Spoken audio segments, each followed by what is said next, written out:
we don't know how to act. Yeah, I'm pointing out facts. If I point a finger, that's point of attack. Good point, who's next? Flag on the plate, now I'm causing them death. We bet on ourselves, so what you expect? A die-hard fan, never live with regret. Yes, sir. Go to my neck. Burgundy flex. Who wants the smoke? We bringing it home. Be my guest.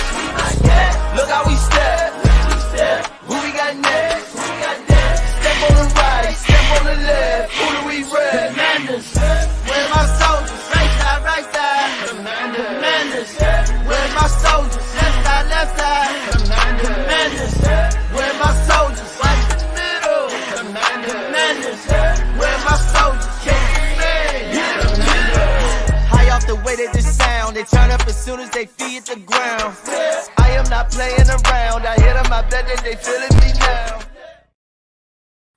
Welcome, one and all across the nation and around the world. I welcome you all to episode 6 of the Commanders Gridiron Report. I am your host, the captivating, the energetic, the passionate, the one lucky mother father to still be breathing, Drew Willingham, as we are here for episode 6 of the Commanders Gridiron Report. And for the first 2 segments of this show, I got a special guest with me. As you kind of saw with that moving graphic that I hadn't switched to during the intro, I made a mistake, but it's okay. We're out here being human out here on these streams. This man right here is a photographer extraordinaire for Bowie TV. He is the head honcho and director of operations of everything for the Legacymaker Sports Network. Give it up for my guy, Mr. D.O. of House Owens, Darrell the First. Welcome to the show. I've been the knee, sir. I've been the knee. Hey, man, thank you for having me on, brother. It's an absolute honor to be on the Commanders Gridiron Report. I know we were supposed to do this a couple weeks ago. Schedules got crazy, but I am glad to be here with you to talk some Commanders today, sir. Hey, I look forward to it, bro. Definitely a long time coming. We're only 6 weeks into this show, but have definitely covered some great things. We got J.KUL giving us his awesome Commanders theme for the intro. Things have grown. StreamYard's giving us video backgrounds. I'm loving what we got right here in October. It is definitely going to finish this year off strong, but we got to take this into the first segment, and that is the first and 10 to discuss the previous matchup. They are the Washington Commanders. New name, new marks, new uniform. Soldiers, are we ready for Operation Burgundy? And here with the first and 10, the Commanders were embarrassed on Thursday night football. You know, take us into this. You were right there in the stand. And we'll go into it. Give us like a brief one, but we'll go into it more in the Burgundy Flex review. But what was the energy like? Go ahead. I'm sorry, Drew. I'm sorry. I got excited. What was the energy like throughout the duration of the game, beginning, middle, end? Like, was there any change? Did they get pumped up at all? Like, Riverboat Ron didn't go into the halftime and give a speech. He basically just let the players handle it. Is basically his attitude about it. Like, what is it like? Being a part of this energy, like, did it change at all, or was it just kind of stagnant? So coming into the stadium, it was packed. You saw it a little bit against Arizona, but it was definitely packed. We saw it against Buffalo. It was nice energy. You get into the stadium, everybody just kind of had this good vibe. I'm going to tell you where I think things changed, and this is crazy, but and you can call me a conspiracy theorist, or you can say that the NFL script is alive and well. But I was sitting there like an hour before the game, and as soon as they had announced that Dick Butkus had passed away, I turned over to one of my colleagues and I said, they're going to win this game. If the NFL script is correct, they're going to win this game. That's the vibe I had from it. I was joking until it started happening, and they jumped out right off the bat. And I think the fans were still kind of in it until it was about like 17-0. And that's when it started to turn. And then we heard, "Let's go Redskins." Let's go Redskins. I got the video. I wish I'd have sent you the video before the show and I could have let you like play it. But I'm sitting there and I said, oh, that's a "Let's go Redskins" chant. Oh, okay. They were trying to get them back into it. But as the game progressed, it just progressively got worse, obviously. And then even when they were making that little run, things were looking pretty good. And then Sly missed the field goal. And from that point on, energy just went away. And I know I'll say this last thing. The thing that kind of blew my mind was in the press conference. Just sitting there listening to it. Poor Sam Howell. I really did kind of feel bad for him at points. It seems like he cares. He left his uniform on. He sat in the locker room with his uniform on for like another 10, 15 minutes because you can tell he truly cares about the team. And as much as I love Coach Rivera was just out, like he got into the post game, and I don't want to call it fake rage, but his rage doesn't feel real. Like when we was in Philly, he said, man, and he hit the podium. I don't know, man. There's something going on there. I feel like he's being told from the uppers, like, hey, you got to get this together. And if not, I don't know how much long. And that's his whole demeanor change. Leading up into the season, like from March up into here, he was all smiles and giggles and, oh, EB's got it and Jack's got it. And I'm just sitting back and relaxing. Well, I think the pressure's on now. And I think things are changing because of that. Yeah, and it's definitely very highly visible, especially in this photo. Great photo you got right there. All these photos that we have had in the past few weeks have been from this guy right here. My guy to my side right here. He has been crushing out there. He's got that go-go gadget lens out there, especially with a couple shots that I'm going to show you here in a minute of our guy, Mr. Controversy Raphael of his team. But here in the 1st and 10, the Commanders, they got embarrassed on Thursday Night Football, losing by 3 possessions at home. This team had a bunch of hype in the offseason. And the wild thing is Sam Howell isn't playing that bad. Like, no. It's the team around him. It's the infamously thing we've been talking about is the offensive line around him. In what the support he's getting up there up front to block in the trenches, because it's not working. It hasn't been working for many years for many other Commanders, formerly known as REDSKINS, the Washington Team of Football, #WTF. All those teams have had to deal with the atrocious play of the offensive line. Brandon Scherff was the last one that we really had in there. It was kind of like an anchor, like someone that kind of helped uplift the other talents around him. And now he's in Jacksonville, and he hasn't even had that much success because he's been on the injury bug. So there's been a lot of changes throughout. It seems like when this team finally gets someone that can start uplifting the positions around him, like Kirk Cousins or whatnot before, they let him go, even though Kirk Cousins had an expensive price tag, and there's a lot different scenarios to that situation. Once they establish someone really well and they get too expensive, they just ship them out. They don't build anything around it. So, and they bring older talent in to replace them on cheaper deals in certain places. And the name looks good on paper, but they don't produce what the last person did at that position. And we're starting to see a lot of that culminate right now. Yeah, I think the one big name is Trent Williams for me. If you've seen what Trent Williams has done since he's been in San Francisco, he's been an absolute mauler. And he handled Parsons last night. Oh, and that's not an easy task. Don't get me wrong. That's the one. If you still had Trent Williams and you make sure he's locked in, you don't have anything to worry about on that side of the line. Not a doggone thing. And they don't have that.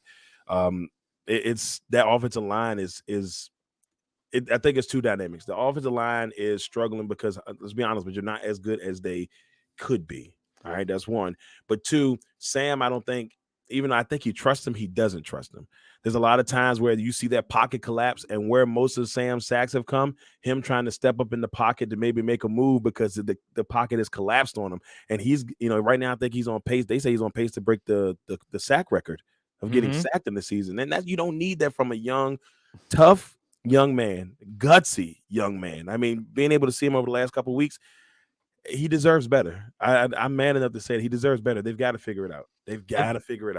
And that record has stood tall for like 17 years. Like David Carr was one to set that back in 2005 with the Texans. And it's been great to see their resurgence this year and what CJ Stroud's doing. For a little bit of a plug, if you guys want to check out the 2.5-hour show tomorrow, Total Football Talk with myself and Cole Johnson, we will definitely be talking about that situation right there. And you'll see that in the commercials going forward. But we've got one more segment to go through while Darrell has been gracious enough to fit us in today with this time. And thank you again for being here, brothers. We got some great pictures to go through here in a second, but also talk some stats and some things that happened within this game. Let's go ahead and take this into the Burgundy Flex review and see what we got in store for that one. Go to my neck, Burgundy Flex. Who wants the smoke? We bringing it home. Be like that. And with the Burgundy Flex review, a look back at the highlights from week 5. And with this one, we got to start this one off with our guy right here. This is Controversy Raphael of the 3-point conversion right here. And what was it like? And I love seeing the pictures that you get over the years. I mean, between Bowie TV and Legacymaker, the type of photos you get of the fans and the crowd. Like, it definitely, like the art that's shown within the picture of just what the fan is feeling in the moment. You capture that, and you captured it with this guy right here with Controversy Raphael. Look at him right here. Did you miss me? Yes. Did you miss me? Yeah. Did you miss me? Saying, and then of course you got him right here, high-fiving the fans around him and stuff like that too. And then he's just all excited up here. His team is mollywopping the home team that he traveled here to come see. How do you feel when it comes to capture moments like these with the fans at the Burgundy Flex Review? It's funny because, like, when I was out there, he told me he was coming to the game, and I'm like, all right, where you got? He said he had good seats. I said, I'm gonna grab a couple while you're out there. And so if anybody I know that I'm cool with, like, and they're at the game, I'm gonna like, look, if you're in vicinity, I'm gonna take a shot so you can have it, And so I knew he was there. He took the pictures. It was funny because the "did you miss me" part, I think he was just talking to the person. And when I went back and looked at the pictures, I said, oh, that's gonna work perfect for a post. Did you miss me? And so he was very excited, but that energy in there was the Bear chants towards the end were not something you want to see if you're a Commanders fan. But it was a good football atmosphere for the most part all the way through. Yeah, definitely for him at least. He was hype. Yeah, was hype.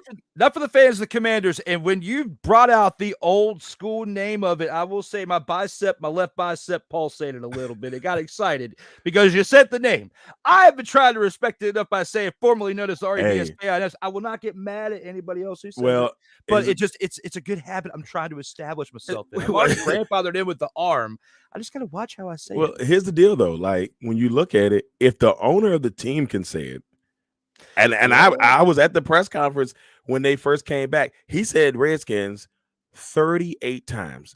You counted it? No, it was 38 times. I was exaggerating. Okay. I was going to say, that's a lot of times. But he did. He said it at least 5 times when I was out there. He said it in the main press conference, and then when he came back out, he said it more to the fans. He said, I've always been a part of the Redskins tradition, and he said the Commanders, but he said Redskins, and I think, it's okay. You can say it every now and then. If the owner and if Magic Johnson and those guys can say it, and I think you can throw it in there every now and then and not get in trouble for it. I'd say, yeah, you bring up a very solid point. I may have to just look at those clips and bring them up. If anybody says anything, I'm just going to press it. You know how good I am with clicking the buttons. Right, and that's what I'm saying. Make it happen. Anybody gets me to hate, I'll be like, well, here's when he said it, and then bam, there it is. See, if he can say it, I can say it. Exactly. And I'm double grandfathered in because I have the artwork in pre-pandemic and pre-change. You were there. I was there. I seen it. But right here, when it comes to the Burgundy Flex Review, let's talk about the game leaders for a couple minutes and then like some things with the surrounding stats before you got to roll out. And with this is Justin Fields, 15 of 29, 282 yards. 4 touchdowns. Khalil Herbert, 10 carries, 76 yards. DJ Moore, 8 receptions for 230 yards and 3 touchdowns. All of this against Sam Howell's 51 pass attempts with 37 completions on those for 388 yards, 2 touchdowns, 1 interception. Most of the time, that's pretty solid numbers to kind of help, get your team the victory in there, but he didn't really have much support around you when he himself is the leading rusher for 4 carries on 19 yards, and Logan Thomas stepped up on 9 receptions on 77 yards. But when you compare the leaders between the Bears and the Commanders right here, what was it like seeing the Justin Fields and DJ Moore, which this team has definitely been on the come up over the past 2 weeks or so.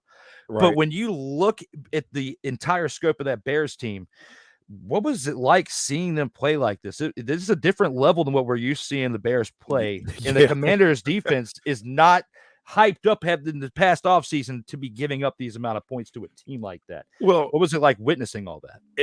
Here's the thing. Like, the Bears hadn't won in 13 games, which it doesn't feel that way, but they haven't won in 13 games before this game. And so when that first drive happened, I saw Justin Fields step back, and I was in a good spot.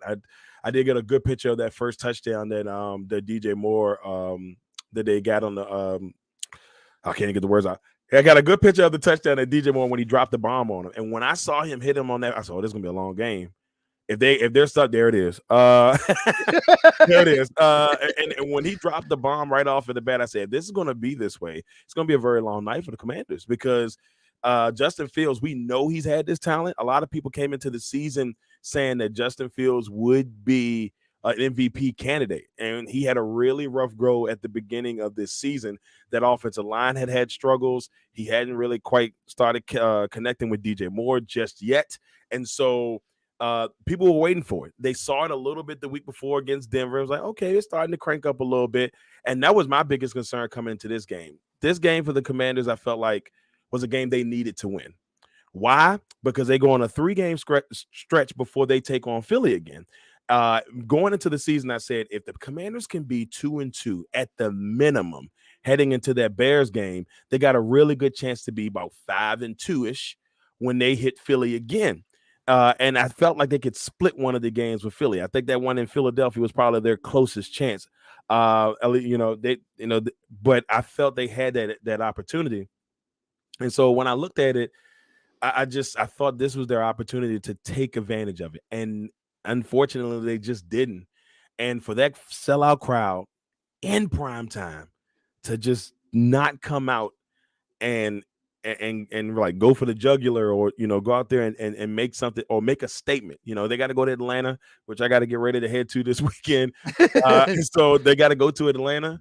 And then they've got New York right after that. Now, New York is struggling, but still they've had the Commanders' number. So now you're in a situation is you could lose to Atlanta. You may lose to the Giants, and then you got the Eagles again. So it went from being positive, like, okay, we could be 5-2 to you could be 2-5 or 2-6, and you don't need that. But I love what I seen from Justin Fields. He just came out there. He was as good as advertised. And I was surprised they looked as good as they did. And with the Commanders, there was some here and there. They didn't run the ball well, as you saw. And when Sam Howell's your leading rusher, you never want to see your quarterback be your leading rusher. I saw that with Jordan Love a couple of weeks ago. I was not thrilled. But look 6 or 10. but look at this. Look at those numbers. 29 yards between your two top guys. And Brian Robinson had been running the ball well, but they got so far behind, Drew. They got so far behind early that they had no choice but to throw. And I think, the way the Bears defensive line played in that game, they were all over them. I was surprised because I didn't know they could look that good, but they looked really good. And every couple of seconds you saw them just right on top of things. So it's a thing that if you're the Commanders, you got to have you got to lose that memory really quick and get ready for an Atlanta team who's coming off of a comeback victory against a very tough Texans team. They can't go in Atlanta and throw and screw the pooch. Taylor Heineke might go in there and throw a touchdown. Who knows? It might get I mean, it's okay. It seems like the shade on them is affecting them a little bit, right? Right. And from in the real world experiences, me myself, I can say it's okay if things out there hurt you and affect you, but Right. you got to take that and use it in a better energy to help motivate you, to uplift you to a different level and produce what you were meant to produce. Because if you let things affect you to where you still can't do your day in and day out activities along with the things that you're passionate about, then you got some things you got to reevaluate just as a person on whether it's an emotional intelligence level or whatever. And me individually, I can at least say that as a human being, it's okay if you got to step back and reevaluate and recover and fix yourself beforehand. When it comes to sports, though, you got to do it in a quick time base because you have less than a week after the last game ends. Okay. In this case, you have a little bit of a break because you got it on a Thursday night. You have like a good 9 days of solid 9-day rest in between, as with the 10-day break technically on paper, but you know what I'm saying. Right. So when you look at it that way, they do have some time to get together. And speaking of that, I know you got some things to get together this week. Get ready to travel. Definitely safe travels to Atlanta, bro. And I appreciate you taking the time to come on here and definitely talk some Commanders action with me. We'll definitely have to do it again because I'm looking forward to what we could do an entire episode of this show because there's some other things in store that I haven't even been able to open up the box for you yet. But cool. Coming. But definitely safe travels there. Looking forward to the coverage you guys bring. You guys have been crushing it. And tell Miss Seawall that at some point, because I've been reaching out to her, at some point we're going to get up and have the same greatness on this show, just like you and I will and have on today's episode. So thank you again for your time. I will make sure I pass the message, man. Like I said, I'm gonna do my best this weekend, man. But I would say this real quick, man. Y'all keep rocking with my man Drew. He is doing an amazing job. The shows, especially even like D Willie in the evening, like if you just need to sit back and just kind of get a good laugh and just kind of sit back and just it's like a diary, but it's like a really cool diary. So go back and check that out, man. Check out SHOWSTOPPER Media, man, and keep crushing it, brother. Like, I'm super duper proud of you, man. Keep doing the damn thing. Thank you, bro. It means a lot. I appreciate it. Your support and everybody else is out here on these streams, because without you guys, this wouldn't be possible. So thank you very much. Safe travels this weekend, my man. Look forward to talking with you soon. Thank you, brother. Keep crushing it. Thanks, bro. I'll see you guys around. Peace. Well, there it is, guys. Darrell Owens of Bowie TV and the Legacymaker Sports Network here for the first couple segments of this show. And, we were here with the Burgundy Flex review, and we were starting to go over like the stats. And again, with these pictures that I was showing you, Darrell took at the game this past Thursday night, absolutely crushed it. But you look at the game leaders here, and then you go into the stats. This is one thing we hadn't had a chance to get to yet. With the first downs, 23 first downs to the 18 first downs of the Bears. This speaks volumes. And the reason why I say this speaks volumes is we've said about it on other episodes of this show. We've said it about it on Total Football Talk with Cole Johnson, talking about the entire league, all 32 teams. Usually when you win the battle, the first downs, you more than likely win the game 90% of the time, 9 times out of 10. You look right here. 23 first downs for the Commanders, 18 for the Bears. That says one thing, but then you go back to the other stats right here. Third down efficiency. The Bears had their number as 7 of 15 over the Commanders, 6 of 12. Then you look at fourth down efficiency. The Bears only went for it one time, but it mattered as they converted on that one time. The Commanders did not on their attempt. They had 64 plays for the Bears against the 66 for the Commanders. So again, the Bears won with the amount of play. I mean, the Commanders have more plays and they have more first downs, but you didn't win the game. Again, 9 times out of 10, usually you do. But then you look at the sacks. Darrell brought up a great point when we were just talking about it earlier. The sacks with Sam Howell on pace to break the record potentially from what David Carr set back in 2005 for the most amount of sacks in one season. You look at this, as he was sacked 5 mother-fathering times. Again, 5 mother-fathering times this man was sacked. And you want to say that you got a great franchise, Riverboat Ron. During this offseason, we heard the hype. We heard all the hype, and you were basically trying to say this. Acknowledge me. You know what people are now saying? Ain't nobody care. Who cares? Ain't nobody care. All right, people. Let me talk to you. It comes to Ronald Eugene Rivera. Stop it. Get some help. Absolutely. You need to get some help. This guy right here might as well turn into a mugshot because you are not doing your job out here in these streets. Let's see what the fans got to say. I haven't acknowledged you yet. Been looking forward to talking with my fans because you guys are definitely what makes this go around right here. Ike is in the house. Says, yo. Well, yo, back to you, Ike. Thank you for being here on these streams. Sick Diggy in the house. What's up, Sick? Thanks for coming on out here. I look forward to whatever else you have down here at the bottom. I know you always bring the fire when it comes to things for me to read out here on these streams. Ike is back. Says, Commanders got rocked last week. Oh, yes, they absolutely did. They did, and they did some more. Joseph Raymond is in the house. Says, what's up, fellas? Well, what's up, Joseph? Sorry I missed your comment earlier, but I got it now. It's up on the stream now. So thank you, Joseph, for coming on in. Darrell was here for the first 2 segments, or at least for a good portion of it. He still has other things he had to get to today, but he was able to be here to be here with me for the first 2 segments. So thank you for tuning in and throwing in the comment there, Joseph. Now, 6 says, the Burgundy debacle is brought to you by Slackjaw VPN. Whenever you need to hide away and slack off online, choose Slackjaw VPN. The slacking be smooth. You know what? That's probably the best version of Slackjaw VPN that you have written so far, Sick. Thank you very much for contributing. My man, Wilfredo Otero L. Wise. El Jefe is in the house. Says Dumpster Pelicans. Yes, they definitely played like Dumpster Pelicans. You and I both know, as we are both the Dumpster Pelicans of NFC East, and going forward, potentially of the whole NFC. Nah, the Bears and other teams have it before that. But hey, I just got to have some comedic humor when it comes to part of this out here on these streams. Now, Ike doesn't give a fuck is back in, says, what's up, Sick?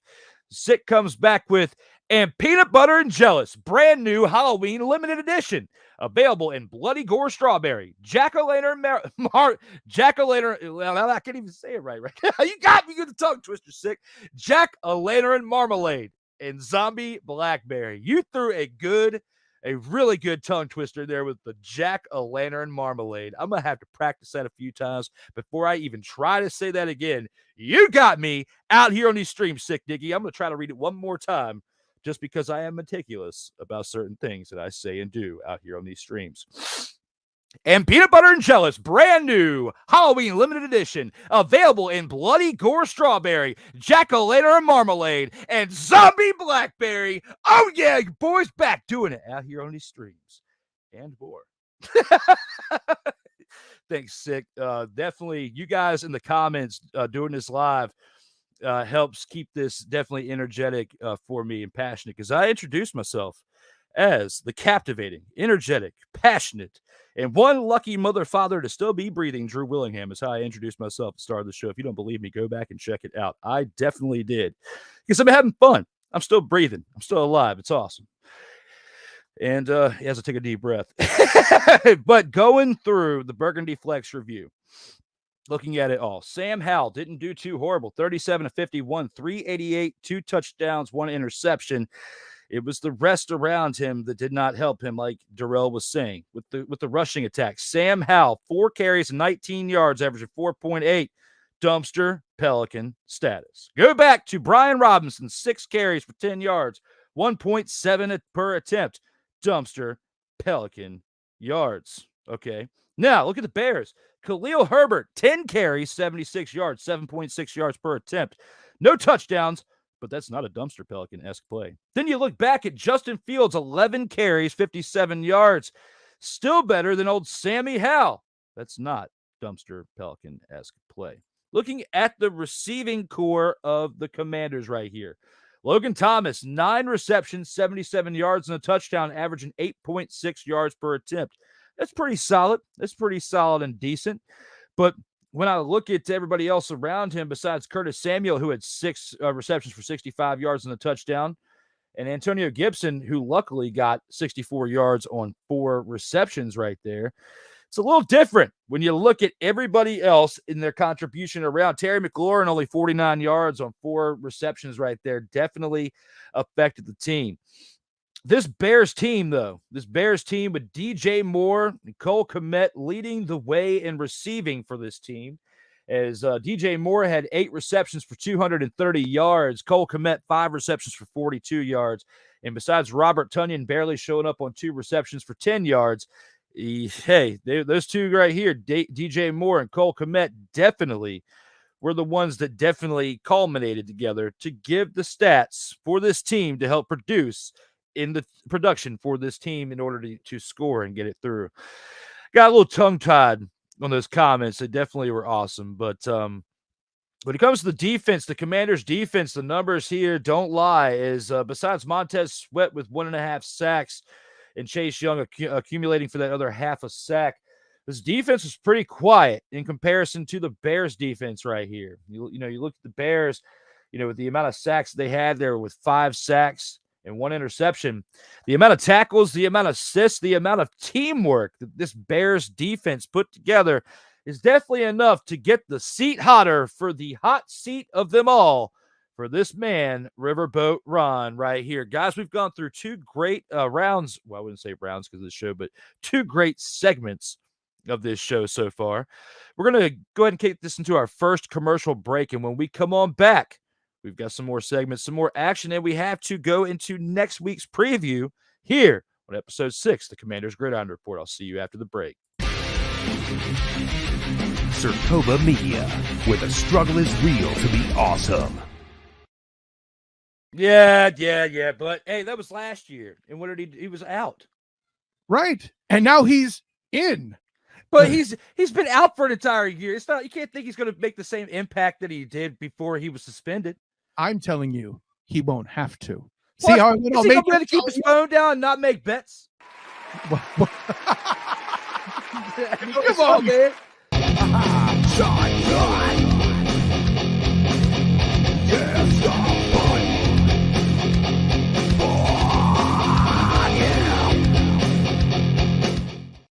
Hey, ladies and gentlemen.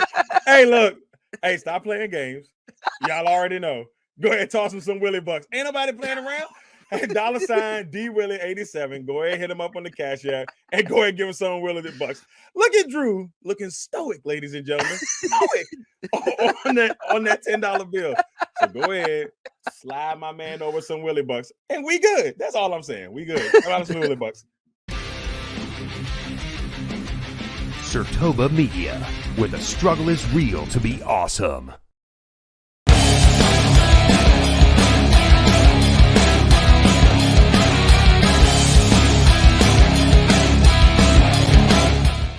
Welcome back to a show where we have just as many commercials as a TNT broadcast, the Sports Senseis Unleashed.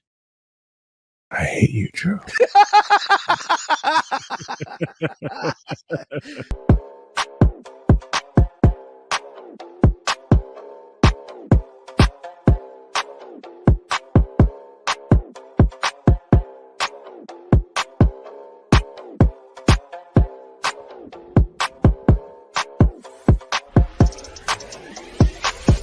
Sertoba Media, where the struggle is real to be awesome.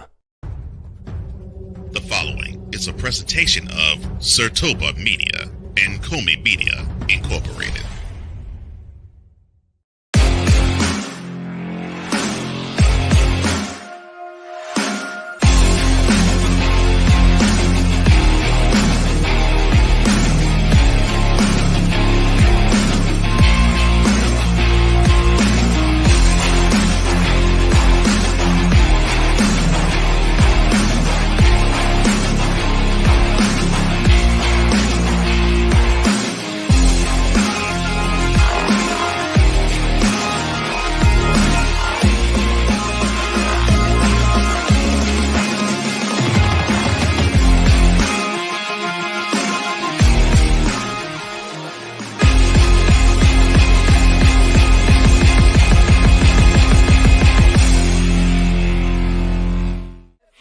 Commanders, where my soldiers? Right side. Commanders, where my soldiers? Left side. Welcome back to episode 6 of the Commanders Gridiron Report, as we are back from a commercial break. And I have seen again, as I keep forgetting, and I just made a note during the commercial break in my handy dandy notebook right here, that I need to update that commercial set, as you're going to see another outdated one during the last commercial break. But hey, I will get it together. Got a lot going out here in these streets to get ready to be out here on these streams. So hey, that's how it is. Now, as we're back for the Commanders Gridiron Report, let's go ahead and take this into the Soldiers of the Week for a very brief description of the Soldiers of the Week. Where my soldiers? Right side. Commanders, where my soldiers? Left side. I was so befuddled this week of how the Commanders played, and even against a team like the Bears in the losing streak, as Darrell brought up earlier, that they lost to. I didn't even make a graphic this week for the Soldiers of the Week. I just will talk about it. We'll talk about who I believe are the Soldiers of the Week, and they're pretty obvious of who those soldiers are. You got to look at Justin Fields first for what he did as the quarterback for the Bears here. And I'll even bring the stats back up for this one. 15 of 29, 282 yards, 4 touchdowns, 0 interceptions. Right there. You got to look at all of this right here and see that this kid right here has definitely been turning it around the past 2 weeks. That's who my first Soldier of the Week is. Now, looking at the next Soldier of the Week, I would say it would be a part of the Bears as well for what they did in the game. And this one being the receiver known as, not that one, this one right here, DJ Moore, 8 receptions, 230 yards, averaging nearly 29 yards per reception, and 3 tidies, 3 touchdowns is what this man had. Setting his career highs right there that will more than likely never be broken by himself of his career high. And bringing this Bears team out of a funk they have been in for almost an entire year. So 13-14 game losing streak finally over for the Bears. Those of you like Christy Love of the Team MBS media team can definitely smile knowing that your team has won a game in the past week, but don't get too excited and don't get too comfortable with it, because this team is not a winning team currently unless they just spark some type of momentum over the past 2 weeks to help them get towards that. I'm just not too sold on this team yet, because look at the teams they're beating and how they're coming back, especially with the Broncos. So the third soldier of the week, since I've been doing 3 soldiers of the week, this is tough.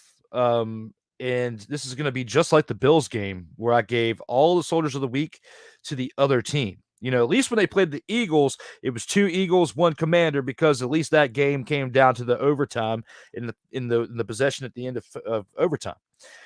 And they played a lot better. In this game, and just like in the Bills game when they got routed like 37-3, I got to look at this and say they don't deserve to have anybody up there with the team that we're talking about right now as in the Bears. As we're looking at the Justin Fields, we're looking at DJ Moore, and when it comes to, I would say maybe their defense, I would have to give their third one to. And on their defense, I would have to say TJ Edwards. You know, he's at the top of the list right here with the 6 tackles, 4 assists, and a sack. And that was a huge sack that he had made in that game as well, on the type of drive that it was on. And even though there were interceptions made, there was an interception that was converted. I feel like the 6 tackles, the 4 assists, and the 1 sack played more of a pivotal move within this game rather than that one lone interception did, because they were already up by quite a bit at that moment. So when I look at this, that would be who I would have to say would be my soldiers of the week. Let's go ahead and take this into the showstopper and see what we got in store for you here at the showstopper. High off the way that this sound, they turn up as soon as they feed the ground. I am not playing around. I hit them, I bet that they feeling me now. And here with the showstopper, with this particular situation, what adjustments should the team make to improve from week 5? For this one, I think it's quite obvious. I think it's time to let this man walk. I think it's time that Riverboat Ron, he's looked checked out.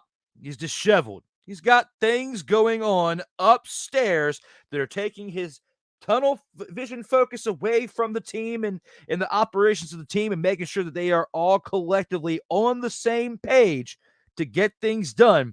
It is obvious that the adjustments have to come from the top, because Eric B is trying to get things done when it comes to his offense side of the entire team. But when your defense, the side of football that Ron Rivera is definitely known for being strong with, because he played defense and he was defensively minded as he was a defensive coordinator with the Chargers and working with the Eagles and the Bears, stuff like that before, on the defensive side of coaching, before he went to Carolina as a head coach. And you take away that one great season that he had with Cam Newton going all the way to the Super Bowl and losing to the Broncos. When you take all that away, think about everything else he's done before and since as a head coach. Except for riding the coattails of that Super Bowl appearance, there's not much that entices you to want to keep Ron Rivera around as the coach anymore. This team is 2-3 at this point after 5 weeks. We'll talk about their opponent very soon in the next segment. But right now, when it comes to the adjustments, unless you can completely shift and do a 180 with your defense and get the most out of them, which at times when you were the defensive coordinator for the Chargers and stuff like that before, and even your defenses in Carolina, you got a lot out of Luke Kuechly and others that were playing on your defense there. And when you first came here, you were getting some sparks out of some individuals on the defense, but it's not consistent. And consistency is key in everything you do in the world, no matter if it's sports, real life, or whatever. You have to remain consistent to establish yourself enough to be respected in the game. Of course, everybody can have a hiccup here and there. People will understand that. People will respect that. People will accept it. They'll move on from it. and they'll forgive. Okay, you can forgive and you can forget all that stuff. But when it comes to this right here, when it comes to you coaching this team, it's not much is forgivable when you keep making the same mistake over and over and over again, whether it's clock management, whether it's, just communicating. Communication is key. If you can't talk to anyone, that's your problem, because you cannot go into halftime and let the players handle it themselves. Let them have their own conversations and discuss it. No, you are the head coach. You get yourself in there and you get into the thick of it and you say what you got to say and you uplift this team around you. And if they can't handle it because they're snowflakes and want to go cry to the higher powers, I can't work with it, then that's their problem. You need to ship them out. There's trades. There's other things. You keep the talent in there. You keep what drives the forces up. You take care of them. But you're not doing that, Ronald Eugene Rivera. And for that, I got to say, Eric B. is the best option for you to have leading your team. He's firm. He's going to hold you accountable. He's intelligent. Not saying that Ron Rivera is intelligent, but he's making some stupid decisions. I'm sorry. He really is. When you're out here, clock management, certain cases. Then you got what you should have done with the field goal last week, in my opinion, in the overtime, or with at least trying to ice the kicker. Before then, people are giving you, throwing shade on you for not going for 2 at the end of the regulation in that game last week. But I've actually understood that and accept that. You were gassed. You needed to breathe. You had a shot in overtime, but you blew it, okay? And you also had a shot to ice the kicker, and this is just last week. But when it comes to the improvements for this week alone, I don't think there's much this team can do outside of letting Ron Rivera go and giving Eric Bieniemy the keys to running this team. I really don't. I don't see any other option at this point. That's really, in my opinion, the best option for this team right here. So you guys let me know here in the comments if you agree, if the best adjustment possible for this Commanders team going from week 5 into week 6, if the best adjustment would be just letting Riverboat Ron walk and letting Eric Bieniemy take over this team and seeing what he can do if the hype is real, if he is got enough stature to lead this team into, improving on what they've already established as the Commanders, if they can improve themselves to a better team.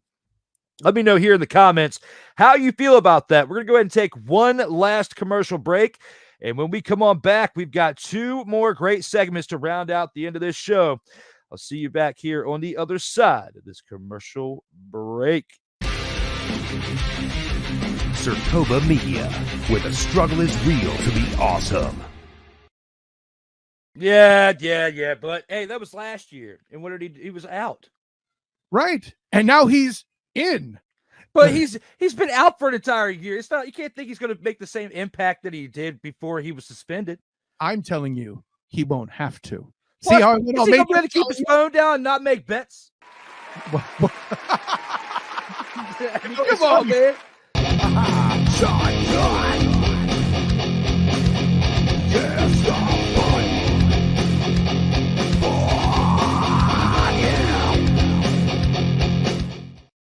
Hey, ladies and gentlemen.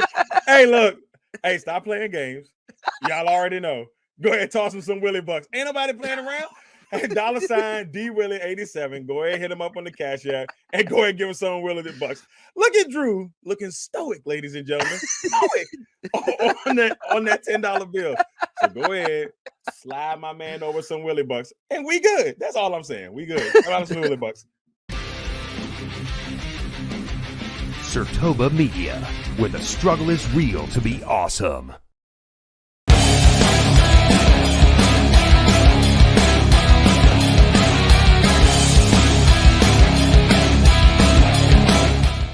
Welcome back to a show where we have just as many commercials as a TNT broadcast. The Sports Senseis Unleashed. I hate you, Joe.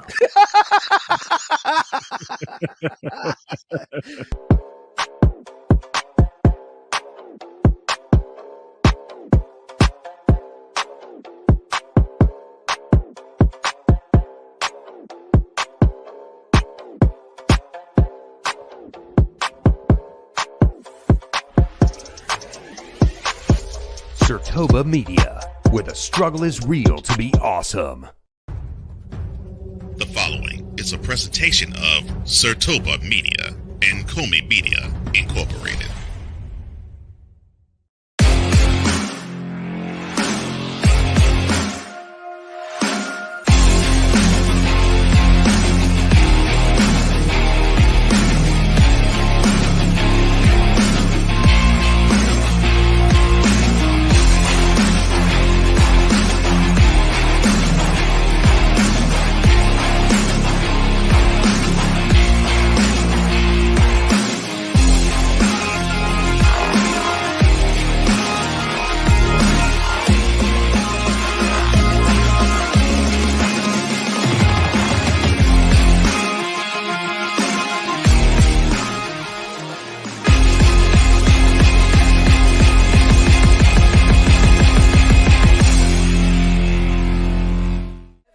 Commanders, where my soldiers? Right side. Commanders, where my soldiers? Left side. Welcome back, everyone, as we are here for episode 6 and have two great segments left to give you. As we are here for the opponent of the week segment we've got next. And you're going to have to do Acknowledge me. No, I'm just kidding. Let's go ahead and take this into the opponent of the week segment and see what's in store for that one. Look how we step. Who we got next? Step on the right, step on the left. Who do we rep? Commanders. And the opponent of this week for week 6, the Washington Commanders travel to Atlanta to take on the Falcons, who are 3-2. The Commanders are 2-3. What do you guys think here in the comments is going to happen? Who's going to win? Who's going to lose? Let me know here in the comments as I go over some shenanigans for this team. We got some comments to go over first. To quote Coach Prime, the Commanders need some dogs and leaders on their roster, says Sick Dicky. Ike says, facts sick, says Ike doesn't give a fuck. Right here, also spot on to remove Riverboat McDonald, says Ike. Okay, we're calling him Riverboat McDonald instead of Riverboat Ron now. I guess things shifted up during the commercial break. I know that I need to update those commercials, and I will. I made a note in my handy-dandy notebook during the first commercial break. Don't you worry your little head. It's going to happen next week for the Commanders Gridiron Report, Episode 7. You'll see a change in commercial break action. Now, Melvin is here. Says, sup, D. Willie. What's up, my man there, Melvin? I appreciate you for being here. Yeah. Even though some people might say this to our conversation. Yippee-ki-yay, motherfucker. I'm going to have to bring in MJ to say this to these people. Stop it. Get some help. Along with... Would you please shut the hell up? Thank you for being here, Melvin, for saying what's up. I appreciate you for not being a silly-nilly out there and not saying anything at all. It is you communicating with me that makes this even more fun for being live on these streams. And he says, am I too late? No, you are not too late to be here on this show. It's time to have some fun.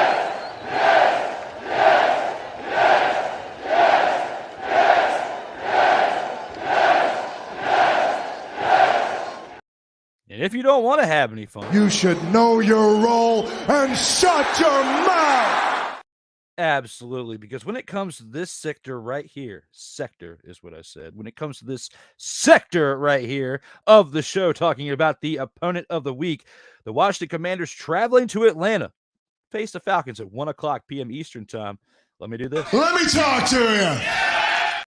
Because right here, this matchup of the 3-2 Falcons going against the Commanders is going to be an interesting one. The Commanders, at times, have been playing to deserve to be 2-3 right now. But those 2 wins that they have, if they show up like the team that they were during those 2 victories they had this season, the Falcons are going to have their hands full. However, if the Commanders' defense gives up the amount of offensive progression as they've been giving the past couple weeks, to the Eagles, wasn't as bad. I would say between the 3 losses, there were 2 that were horrific because the Eagles one was close. You had the Bills one And then you had this one this week with the Bears. The two most horrific ones, because 37-3 was the score with the Bills. And this week you have 40-20. So doing my math, that's 57-23. They've been outscored in two of their losses right there. Okay. The other one, they only lost by a field goal. So again, I take that out of the equation. If you play like you played against the Bills and against the Bears, you are going to get mollywopped by the Falcons this weekend. Maybe not to the fashion that you did like when you played the Bills, but similar to the fashion of how you did against the Bears. See you losing by 20 points. Not by nearly 5 touchdowns like you did when you played the Bills. But I see you losing the way you did against the Bears this past week to the Falcons if you show up like a team like that. You've lost 2 straight games. You were 2-1 going into last week with the Eagles. And then you have 3 days rest and you play the Bears. Now, it was probably a very tough scheduling matchup when you have the Eagles on Sunday, followed by 3 days later on Thursday Night Football, you have the Bears 3 days later, no matter what kind of team you're playing. But against the Bears, the way they have played to start the season, you would think, and this is where I was so wrong last week, I was predicting the Bears to get mollywopped by the Commanders and the defense to step up and all this shenanigans that were coming out of my mouth. I was hype. I was hype about the Commanders last week, coming off of that game against the Eagles, where they had definitely showed up and shelled out, because you look at how they played, they came close to winning that game against the defending Super Bowl representative for the NFC. They did lose, but they were still the defending representative for the NFC and the NFC East, number 1 in there for the Eagles, as they are still undefeated and almost dethroned them. And the closest ones to giving them a loss, and nobody's done it yet. So you look at the Eagles and the 49ers as the best teams in the league, top the league because they're undefeated. The Commanders almost took them out. So the Commanders are not a joke of a team. What they are when it comes to jokes is the type of decision-making that they're making at times. It is absolutely atrocious, and it all comes from the top of the chain. And I'm not talking about ownership now. That's all out the door now. We are still evaluating the team just like we're evaluating the new ownership. We're still evaluating Josh Harris and Magic Johnson, and that part alone is going to take years to establish that type of valuation, because we got to see, what they do this season. They kind of get a mulligan for, right? Because they're acquiring a team they didn't assemble. It was assembled by Dan Snyder and the people who he put in place around the team to make the decisions. This year is an evaluation period for them. We, as the media, the fans, whoever, fans of the sport, whatever, are evaluating the Harris group of ownerships and Magic Johnson, all them, as far as the type of owners they'll be. But again, that will take years to establish. I think that, this year right here is going to be chalked up as just the evaluation period. We're going to have a new head coach next year. There's going to be some other different changes amongst both sides of the football, and then special teams as well. So 3 sides of the football between offense, defense, and special teams. There's going to be changes throughout the team. I can't pinpoint on what yet, but I do know that it's coming. And we got a comment right here. Cole Sports in the house says, let's go. Don't want to say it. Slur. Even though Darrell Owens was on this show about 45 minutes ago. Well, no, it was about 30 minutes. It hadn't been quite 45 minutes yet.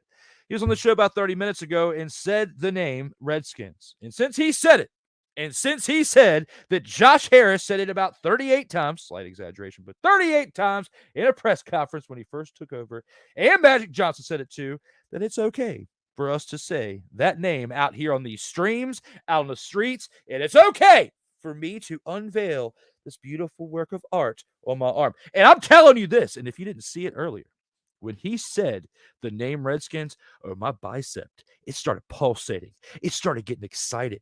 The life started coming back into my arm. Wear this half sleeve tattoo. Oh, it was pulsating. It's still got a slight tingle, a slight tremor right now. And I promise it's not another stroke. I promise you that.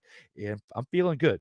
We're 7 days away from me celebrating 6 months away from it. We'll talk about it next week. But anyway, right here, when he says, let's go Skins, I'm going to start saying it more, and you can't bleep me out because it is not a cuss word. It is not a slur, and the Native Americans out there love their name, and they get hyped about it just like I get hyped at my team. Don't you be surprised if by year 2025, we have our team name back. We have our representatives for our Native American history back. And you just get ready, Cole Johnson. We have one great show ahead of us tomorrow on Total Football Talk. Here we go. Lord have mercy, Drew Willingham has turned into Hulk Hogan talking about that logo. Let me tell you something, brother. Don't make me take my hair down and get the headband out of the drawer over there and pull it on and put it right. And just, don't make me do it, Cole Johnson. There will be Bulkamania over here. I will be Bulk Hogan. No, I will be Bulk Brogan. That'll be my name. Bulk Brogan for promos. Because I'm a little bit bulkier. I'm not as muscular and have the 27-inch pythons or whatnot. What I do have are the pythons of the mind for beating him in promos at the snap of a finger when I want to, because the Wrestling Realm Incorporated on YouTube, you can find them at WrestlingRealm.com. They dubbed me as the Promo King. I am the mother-fathering Promo King out here on these streams and on these streets. So thank you, Cole Johnson, for being here. Thank you, as always, for everything you do. The outro is for this show. The commercial for this show that you can see in my Instagram story and Snapchat story and all the stories I have out there promoting the show right now that's live. Cole Johnson did that awesome commercial. Is been one great partner to work with on Total Football Talk that we have on Tuesdays. Right now, 2.5 hours. It's a lengthy show, but we have a lot of football to talk about. And I absolutely love working with my guy, Cole Johnson. So a lot of fun, a lot of things that we do that's outside of just the Commanders. This show right here, which will set a record today, is the longest episode that I'm proud of this show.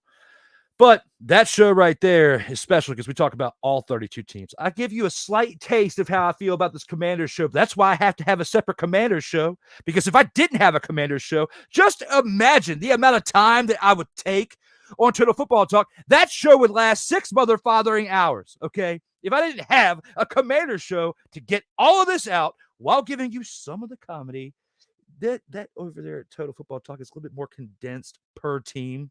But you still get to see the Sam Kinison inspiration throughout, as you see. Writing Bulk Brogan. Yes, there, and you spelled it just how I had it in my mind. Bulk Brogan. Let the promos commence. Absolutely. Looking forward to tomorrow, my brother, and absolutely same here, bro. Last week, between doing Total Football Talk and In or Out Sports Debate in one day, it was almost 5 hours that I was on podcasting. And it was a great test because it tells me at the end of the day, it was telling me that what I've been doing to get back into shape, into podcasting shape, has been working. So thank you, Cole. You're a big part of that, and I appreciate it. Keep your shirt on at Drew Willingham, not the top, dude. Yeah, I could do that. No, but we're not doing that today. Guys, that's the Opponent of the Week segment talking about the Atlanta Falcons. I'll give my actual, who I feel is going to win tomorrow on Total Football Talk when I have a little bit more time to think about it. Plus, it's a plug to get you guys to tune into Total Football Talk at 4 o'clock p.m. Eastern Time on Sartoba Media and or Comey Media, all those platforms right there, which if you go to Sartoba Media, all of the links are in the description to find Cole on Comey Media, as well as myself on Sartoba Media platforms as well. So, it's definitely been one great show. We're not done yet. We got one more segment to go into, and that being the final drive. Let's go ahead and take this into the final drive and see what shenanigans are going to come out of my mouth when we get to the final drive. I'll see you here in a second. We bet on ourselves, so what you expect? A diehard fan never live with regret. Yes, sir. Absolutely. Those words cannot ring any more true when it comes to the captivating, the energetic, the passionate, the one mother, father, and lucky person to still be on this planet and breathing, myself. Because when it comes to the final drive, when it comes to this, and that clip was so awesome, I'm going to play it one more mother, father, in time. Bet on ourselves, so what you expect? A diehard fan never live with regret. Yes, sir. Sometimes you got to bet on yourself, because sometimes people are going to do it for you. But hey, When it comes to the Commanders, you have to realize that too. And that's why I have to say that with the final drive. People are turning on you, bro. They are turning on you, Ronald Eugene Rivera, and I'm one of them. I've been talking about this for quite some time. Getting tired of dealing with the turmoil out here with this team. It hurts. It is hurt at times. This team, I have to say, whether it's when they were formerly known as the Redskins or the Washington Team of Football, hashtag WTF, or now as the Commanders, this team right here is probably at the top of the list of all 32 teams, is leading the league in cardiac arrests. I've been part of it. Me having a stroke at one point, okay? Overcame it. Everything's good. Okay, now, don't get scared. You know, some people are hearing this for the first time properly or not. I don't know. You might have heard me say it before on other shows, but hey, it's the truth. But I'm just trying to be realistic when it comes to this right here. This team has got to lead top of the list when it comes to cardiac arrest. When you look at the head coaching of Ron Rivera, you look at the old brother right there when it comes to old Gruden right there. When he got, I'm so mad at him. I can't even say his first name. I don't want to. Little Gruden. You got John Gruden and you got Little Gruden. I'm just going to say his name. It's Little Gruden because I'm mad at him right now. You look at Jim Zorn. You look at Mike Shanahan. You look at the Gibbous who came back for his second run. Yes, I know his name's Joe Gibbs, but just like I have nicknames for everything almost, he's the Gibbous. He is the mother-fathering Gibbous out here on these streams. Then, of course, the other coaches be in between the Gibbous' first run and his second run. This team needs a really well-established coach, whether it's as an offensive coordinator, defensive coordinator, not a special teams assistant or a special teams extraordinary like Jim Zorn was when he came in. But when you look at this team right here, they need a great leader. And I feel like Eric Bieniemy can do that. And Ronald Eugene Rivera, yes, I have kicked you while you're down, but we've seen a lot of you being down, and it's brought others, along myself being down. It's brought others down who aren't even fans of the team, okay? You can fix this just by stepping away. Sometimes the grass is greener on the other side. You may find a better opportunity. It might not even be as a head coach. It might be doing something else that you may be passionate about, may be happy about. And sometimes it really sucks. And I know I get passionate about things on here and go a little over the top sometimes. That's just my energy, okay? Because I'm captivating, I'm energetic, I'm passionate, and I'm just one lucky mother father to still be here. I'm going to have to trademark that statement right there and just have it be my introductory statement and outroductory statement on all my shows, okay? Why? Because I like entertaining you. But back to here. The final drive right here. Ronald Eugene Rivera. I said it enough. And my adjustments that the team should make. And that is to say, bye-bye to you. And there's another way that I would like to say that, but it wouldn't be appropriate. And I'm trying to do the best I can. That's why I say mother, father, and do other things to go over the other words. Because in the event the network sees my energy, sees what I bring, and not only the fact that I show up and I do this, but everything else you see around, the moving graphics, I do it all by myself, except for the other things that I've mentioned that Cole has definitely contributed as well, over the past few months that I've been launching Sartoba Media by myself. If it wasn't for those people like Cole Johnson and Kyle Nash, this wouldn't be possible because the things that they do help alleviate things for me. But it all goes the same with talking about the Commanders. If you don't work as a team around or collaborate as a team around, you're not going to get positive results. You have to come together. You have to know how to communicate. You have to be able to work together. The Commanders have new ownership, but again, they're reevaluating what's around. But they're reevaluating the situation where it looks like the communication is not where it needs to be. Because if it was, Ron Rivera will be going into the locker room at halftime or pregame or postgame and lighting this team up when they deserve to have a fire lit underneath them. If you are a team and you have got members on that team who cannot take constructive criticism because they are snowflakes, you have got to cut bait with those people. Why? Because they are a cancer to you and they're going to bring down every single positive being of you to the point that you self-destruct. Okay? I can attest to that. Can you attest to that, Ronald Rivera? I don't know if you can. At the end of the day, you got to do what's best for you, and the team needs to do what's best for themselves. If you look at the situation at the end of the day and make a move, and 6 months later you regret making that move, then you failed. But you can still grow from it. You can still, as long as you own up to it, and this team can, as long as you own up to it and move past it, you can overcome this. But you haven't done it yet. You've started with the ownership by Josh Harris and Magic Johnson at the top saying that this is an absolute dumpster fire to watch. Not in those words, but they are not happy with what they're seeing. Magic Johnson, who is known for ripping some people publicly at times, he doesn't do it consistently. And when he does speak, it speaks volumes because you can tell that is the exact energy that's going on behind the scenes in that office at that time. Putting all that into perspective, I got to think about this. Seeing things that have happened inside the game, outside the game, in the front office, experiencing things that don't even have anything to do with the Commanders, but in life, and seeing how other people handle that, and being a part of certain things as well, and learning and growing from that. I see inside the lines right here, okay? As a person in their mid-30s who's experienced a lot of ups, a lot of downs, been on this life of roller coaster, just like you have been, you on the other side of this camera right here, watching on your phone or on your TV or on your computer, tablet, whatever device you're watching or listening, audio platform as well. You could be listening right now and thinking the same thing.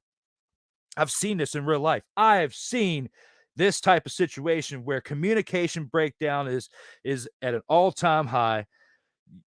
You know, he's checked out mentally. You can see it visibly on his face. It's affecting him.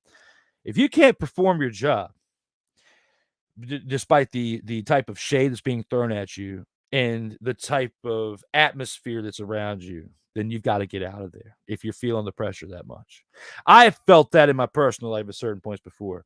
Luckily, it's never really affected my performance. That's the way to at least put it, except for one time when I checked out during a podcast. We're not going to talk about that. We talked about that enough back in the day. You can go back and look at all my footage and put the X's and O's together. That's not for today and not for this show, because this show is awesome. We're going to keep it that way. Talking about the Commanders and throwing certain shades at Ronald Eugene Rivera.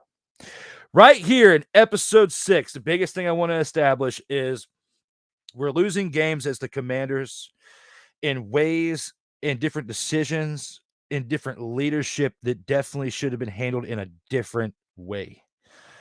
And it starts with managing the defense. The defense has definitely been making more mistakes, in my opinion, that I'm overlooking the downward spiral of the offensive line that we've seen for years, especially since Trent Williams has left, like Darrell and I talked about earlier in this show. I look at the defense as being a bigger problem than, the actual offensive line, because I don't think Jack Del Rio, letting him go, is going to be enough. Because Ron Rivera can't even handle overseeing the offense, defense, and special teams as the head coach.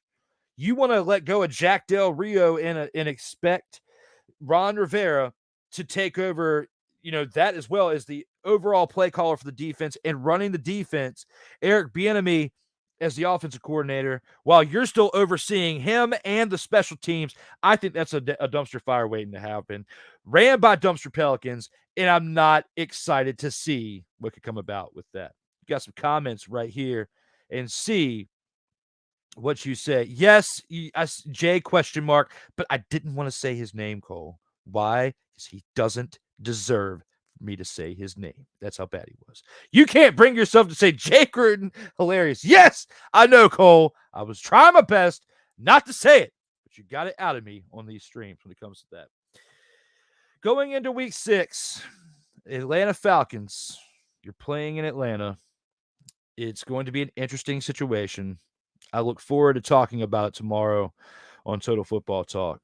This right here has definitely been one interesting episode for the Commanders Gridiron Report, mainly because I went a little bit outside of the scope of things. I wanted to bring, a guest in here who's been what's inside the game, who's been at these games, been credentialed, seen different things that, the average person wouldn't be able to see, like myself, who's been watching it primarily on TV. So Darrell goes to every game, is definitely the photographer extraordinaire for Bowie TV. My goal is to get some other great people that work within the media side of things, talking with them. I don't want to drop any names yet. I did drop one earlier that Darrell works with Candy Waller, but there's other ones out there. We have some more conversations when the time is right and work them in during the season, as long as they have the time for me. And I appreciate them taking the time for being here, just like Darrell, and giving me, 20 great minutes on the air of talking, Commanders and what he's seen, from the Bears game and beyond, well, before and prior, and then expecting what's beyond. We talked about later in the show. We have now been on the air for a little over an hour, the longest episode of Commanders Gridiron Report, and it's definitely been a fun one. Next week, we'll be back to cover for episode 7, the week 6 action, the week 7 preview, and hopefully this team does not give me a cardiac arrest in the process, because watching these games, certain ones, they are tough.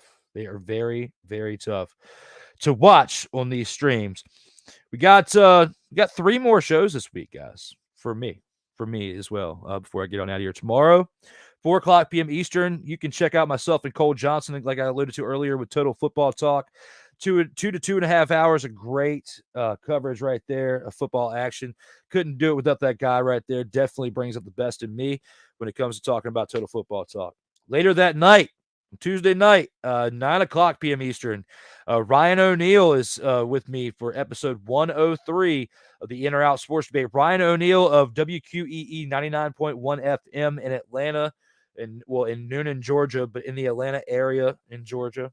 Good old Noonan. Ryan O'Neal will be here for episode 103. And then this Thursday, 11:15 p.m. Eastern, D. Willie in the evening, episode 5. Darrell said it earlier, it's pretty much like an open diary with a good, funny twist to it. Got some things in store for this week. I don't think that show's going to run as long as the other shows do, as far as it's going to go every single week. It's probably going to be in seasons or in chapters. I might do 6 to 8 episodes this first season before the holidays stop and then come back after the holidays. I haven't decided. If the writers can go on strike, I need to go on strike with my writing for my show. No, I'm just kidding. We're trying to build something special here with Sertoba Media. And it's all because of you guys out here that are watching it live right now throughout the 8 platforms that it's streaming to right now, or syndicated, after it's gone live, or the shorts and the short video clips and the actual shorts and reels and all that stuff between everything. It's tough. That's why I call it Sertoba Media, where the struggle is real to be awesome, because it technically is. The struggle is to be real, because I'm doing it primarily by myself. I do have great help from Cole and Kyle on some collaboration with some things, and definitely Cole with helping me out with the commercials and pretty much doing all the stuff to prepare Total Football Talk each week, to where I can just show up and talk. It's been a blessing to be able to have something like that to be a part of. But when you're writing 3 shows and you're participating in all 3 shows and you're promoting all 4 shows and you're promoting 2 more shows on top of that because they're part of your network and you're airing them each week, it's tough to find time to do other things. So if you know anybody out there that wants to get some experience learning under a wing of myself, whatever I can do to share, that wants to just add to their portfolio, definitely, hit me up. That's the best way I can say it. All the platforms are in the description below to reach out to me. Drew Willingham, you can see right there on the screen. I can do whatever I can to help you. If you can help me, put some teamwork here to help continue to build the establishment of this brand, because I've done this primarily with one individual over the past month or so. Things have been growing, and a couple months or so, Kyle definitely been producing with this stuff too, but we still have a long ways to go. I'm a very passionate and driven, meticulous type person, and I've only met one goal.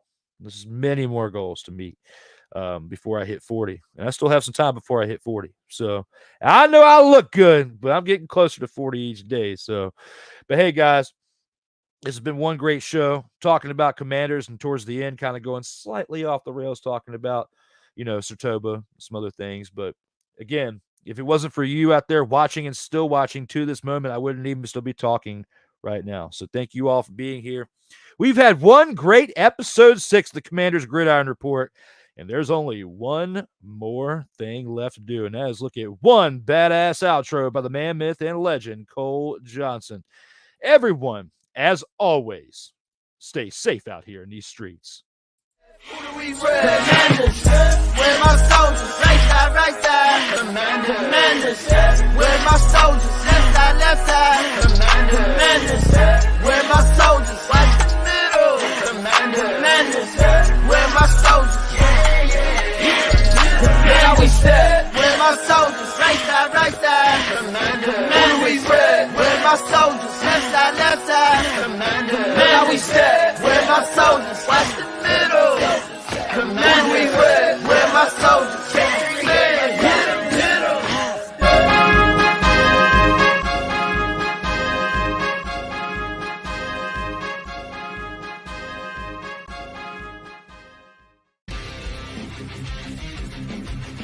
Sertoba Media, where the struggle is real to be awesome.